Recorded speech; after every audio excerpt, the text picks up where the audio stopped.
पौराणिक कथा के अनुसार समुद्र मंथन के दौरान रंभा अप्सरा की उत्पत्ति हुई थी। कहते हैं कि देवराज इंद्र को दुर्वासा ऋषि के श्राप के कारण कष्ट भोगने पड़ रहे थे और उधर दैत्यराज बलि ने तीनों लोकों पर अधिकार कर लिया था। दैत्यराज के अधिकार और उसकी दुष्टता के बाद सभी देवता परेशान हुए और उस स्थिति से निवारण के लिए वे सभी देवता भगवान विष्णु के पास पहुंचे।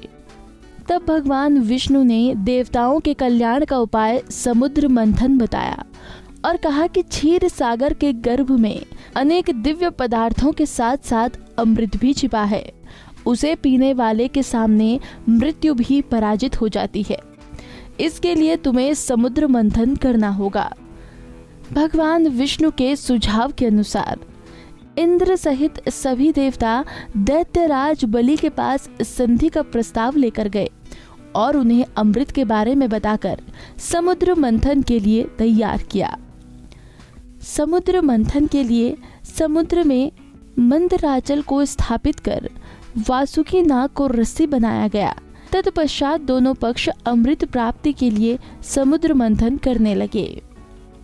अमृत पाने की इच्छा से सभी बड़े जोश और वेग से मंथन कर रहे थे। ये लीला आदि शक्ति ने भगवान विष्णु के कच्छप अवतार और सृष्टि के संचालन के लिए रची थी।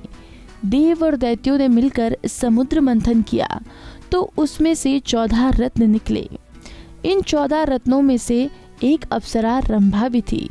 उन्हें सौंदर्य व यौवन का प्रतीक माना जाता है। रंभा तीज का व्रत रंभा अप्सरा को ही समर्पित है। इस व्रत को करने से स्त्रियों को सौभाग्य की प्राप्ति होती है, यौवन और आरोग्य भी प्राप्त होता है। कहते हैं कि कुंवारी लड़कियों को ये व्रत जरूर करना चाहिए। हिंदू पंचांग के अनुसार ज्येष्ठ माह की शुक्ल पक्ष की तृतीया रंभा तृतीया कहलाती है। इसे रंभा तीज के नाम से भी जाना जाता है। वहीं कुछ लोग इसे अप्सरा रंभा तृतीया भी कहते हैं। इस दिन सुहागिन महिलाओं के साथ साथ कुंवारी कन्याएं विशेष फल प्राप्त करने के लिए व्रत रखती हैं। इस दिन भगवान शिव और माता पार्वती जी की पूजा की जाती है और रंभा अप्सरा को याद किया जाता है। रंभा तृतीया के दिन विवाहित स्त्रियां गेहूं, अनाज और फूल से लक्ष्मी जी की पूजा करती हैं।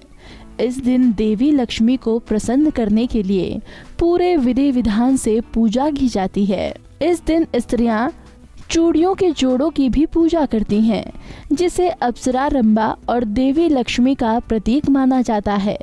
कई जगह इस दिन माता सती की भी पूजा की जाती है। इसलिए जो भी स्त्री इस दिन का व्रत का पालन व इस व्रत की महिमा को सुनती व गाती है, उसे सुंदरता का वरदान मिलता है। कुंडली टीवी डेस्क से प्रिया शर्मा की रिपोर्ट। इसी तरह की और भी जानकारी लेने के लिए हमारे चैनल को सब्सक्राइब करें और नई वीडियो की नोटिफिकेशन के लिए बेल आइकॉन दबाएं। अगर आप ये वीडियो फेसबुक पर देख रहे हैं तो वीडियो को लाइक और शेयर करें। साथ ही अपनी राय कमेंट बॉक्स में जरूर बताएं। धन्यवाद।